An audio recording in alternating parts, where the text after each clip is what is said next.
wag ka na po mag-landing pad, Ma'am Yang, sa Dait ka na muna tumira, malapit ka na po. Oo, kinakancel ko na po yung Iloilo, guys. So, for the sake ng aming privacy sa Iloilo, guys. Pag napunta lang talaga doon si Kuya Val sa Iloilo, doon may matuluyan lang kayo, ganon. Ano na siya, i-close ko na yun, di ba? Welcome to my YouTube channel, no? This is Kuya Potpot Vlog. At meron tayong isang reaction video, no? Ito ay patungkol, no, sa naging live ni Yang Mi kagabi, kung saan sinabi niya nang hindi niya na itutuloy yung plano niya magtayo ng landing pad sa kanilang lugar sa Iloilo. Bakit kaya?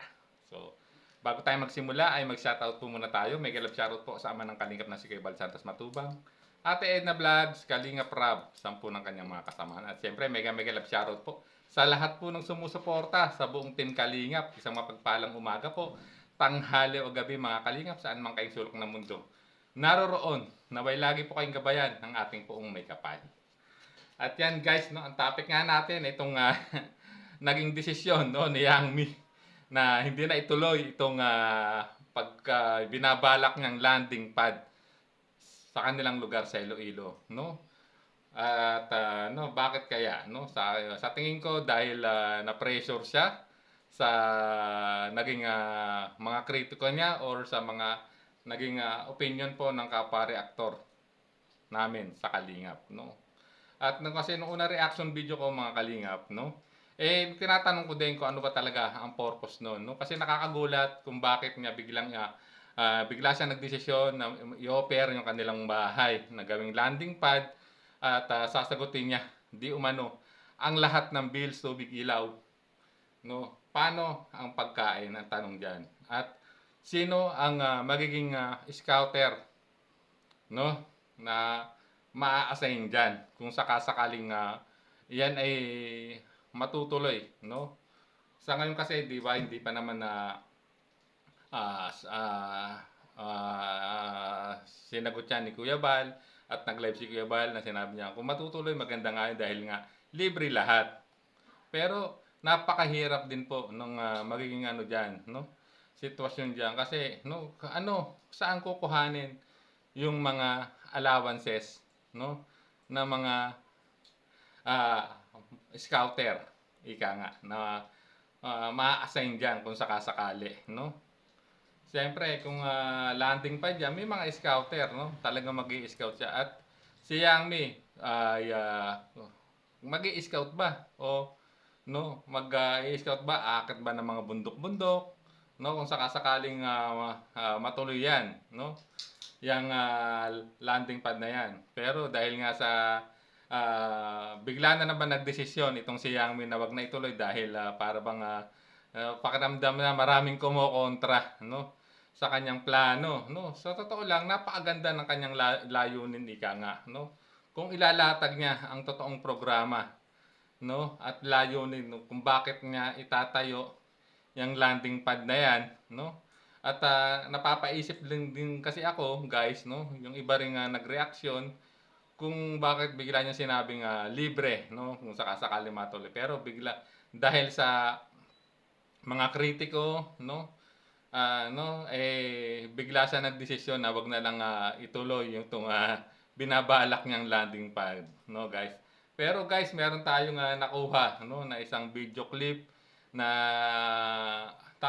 kinagulat ko, no, ng isiwalat ni Ate Malu de los Santos, no, kung bakit talagang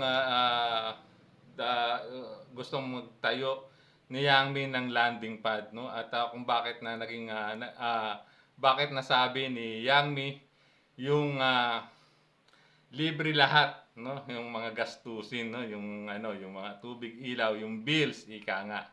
So ito, pakinggan nyo guys itong nalaman natin kay Ate Malu kung bakit pala ito. Siguro ito yung dahilan kung bakit no, talagang desidido siyang itayo noon, no, na maitayo, no, matuloy na maitayo itong landing pad, no, kung hindi kung hindi lang inalmahan ng mga kritiko, guys. So panoorin po natin. Mga kapatid, itong landing pad na pinag-uusapan ngayon, matagal ko na pong alam yan, ano? Dahil iyan po ay kahit pa paano ay naikikwento sa akin po yan ng ibang sponsor, ano?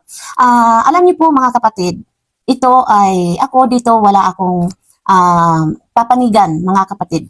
Alam niyo po mga kapatid, matagal ko na po itong alam, no? Na gusto nga ng magkaroon ng landing pad sa Iloilo para daw po kahit pagpunta daw nila Kuya Bal doon, may matutuluyan. Yun po dito ang ano ko. At ito po ay nabanggit sa akin isa sa mga sponsor ni Yang Mi. Ano? Pagkakaalam ko po dito sa landing pad na to, si Yang Mi, may bahay sila sa Iloilo na gusto niya lang ipaparenovate at pag uwi niya ng by December, magcha-charity na po siya at doon po sa Iloilo, gagawin niya pong landing pad yung bahay nila doon na iniwan na dahil nakatira na rin sila dito sa Maynila, sa Antipolo, may bahay po sila. Ngayon po, yung bahay nila doon sa Iloilo po na luma na, ipaparenovate po ni Miss Yang para po daw gawin ng landing pad at kung sakali man sila Kuya Bal ang pumunta ng Iloilo, may matutuluyan na po na hindi na po kailangan mangupahan pa ng bahay. At iyan po ay susuportahan ng mga sponsor niya, di ba? Sponsor niya, dating sponsor na sponsor nila na paano sila tumulong dito sa Jumcar. Kaya doon sa Iloilo, hindi na siya mangungupahan. At iyon nga po ay sasagutin na ni Yang Mi, kuryente, bahay, accommodation talaga ng kalingap, sasagutin ni Yang Mi. At iyon naman po ay may mga sponsor na tutulong na gaya ngayon na sa Jumcar. Nakakausap din po ako ng sponsor. Kaya kung ano po yung narinig ko, yun po lang dito ang sasabihin ko. Pero sana naman po ay respetuhin din po ang opinion ko dahil yun po ang totoong nalalaman ko na pag si Yang Mi sa December ay umuwi na ng Pilipinas doon sa Iloilo, siya magcha-charity at magpapatay yung bahay nila, i-renovate nila yun para lang po maging landing pad. Yun ang alam ko. Dahil iyan po nasabi sa akin ng sponsor na sila po ay sang-ayon sa gagawin ni Yang Mi. No? Tutulong. Gaya ng pagtulong nila po dito sa Jumcar. Kami po mga kapatid, hindi ko pinagtatanggol si Yang Mi. Gaya nyo rin akong reactor. No? Gusto ko rin pong reaksyonan si Yang Mi. Pero sa naaayon po doon sa nakikita ko. Ayon sa nalalaman ko. Ano po? Gaya nyo akong reactor. Reactor ako ng kalingap. Hindi ko kinakampihan si Yang Mi dito po, mga kapatid. Opinion nyo, respetuhin ko. Opinion ko, sana po ay respetuhin mo. Dahil pare-parehas po tayong mga reactor ng kalingap. Ano po? At saka si Yang Mi, bakit di ko na po yung kailangan ipagtanggol? May channel siya. Kaya niyang i-defense ang sarili niya. At iyan po ay suportado po yan ng mga sponsor niya. Siya po ay may sariling mga sponsor. Hindi lang po yan sponsor na sasabihin mo maghahanap ng sponsor. May sarili pong sponsor si Yang Mi. At dahil dito sa mga sponsor na ito, ang pinagkakatiwalaan po nila si Yang Mi. Hindi sila basta-basta tutulong kung hindi dadaan kay Yang Mi. Hindi po yan ni Yang Mi hiningi sa mga sponsor. Kusang loob po ng sponsor na yan na pagkatiwalaan siya. Di ba? Sasabihin, wala nang sponsor. May sponsor po si Yang Mi. Yan po ay alam ko dahil nakakausap ko po. Sabihin man natin na hindi milyonaryo ang mga sponsor. At least po, galing sa sponsor na to. No, narinig natin ang naging opinion ni Ate Malu, no? Patungkol diyan sa planong pagpapatayo ni Yang Mi ng landing pad sa kanilang lugar sa Iloilo. So ayan guys, no. Kaya pala para sa akin opinion ko lang to guys, hindi ko binabas dito si Yang Mi. Ang nakikita ko ay kaya siguro nasabi ni Yang Mi na sasagutin niya yung mga lahat ng expenses o bills, no? Kung sakasakaling natuloy nga talaga ang pagpapatayo ng landing pad sa kanilang lugar sa Iloilo dahil may sponsor siya. So sasagutin ng mga sponsor. So maganda naman yung naging layunin dito ni Miss Yang Mi, no? Kung talagang natuloy, no, dahil ito pala yung dahilan kung bakit, no, nasabi niya sa kanyang nakarang live na wala nang iintindihin, no, itong sila Kuya Bal kung sakaling matutuloy nga po itong landing pad sa Iloilo, no. At tulad din naman sinabi ni Kuya Bal kung napanood yung live niya kanina, malaking tulong talaga 'yon, no, kasi hindi nila iintindihin yung renta kasi mahirap naman talaga mag-maintain po ng landing pad, mga kalingap, no? Kasi nandiyan yung bills, Yung renta sa bahay, tubig, ilaw, internet, pagkain ng tao, ng mga scouter, siyempre. At siyempre, allowances, no, mga kalingap. Para sa akin, no, kung ito yung dahilan, no, dahil nga may sponsor na at nasabi naman ni Ate Malu. Kaya lang, magagampanan ba ni Miss Yang Mi, no, kung matuloy, no, kung natuloy ba yung landing pad na yan, magagampanan ba niya yung kanyang responsibilidad, no, at sino-sino yung posibleng maging scouter na pumunta diyan, no? Kasi since si Yang Mi ay nasa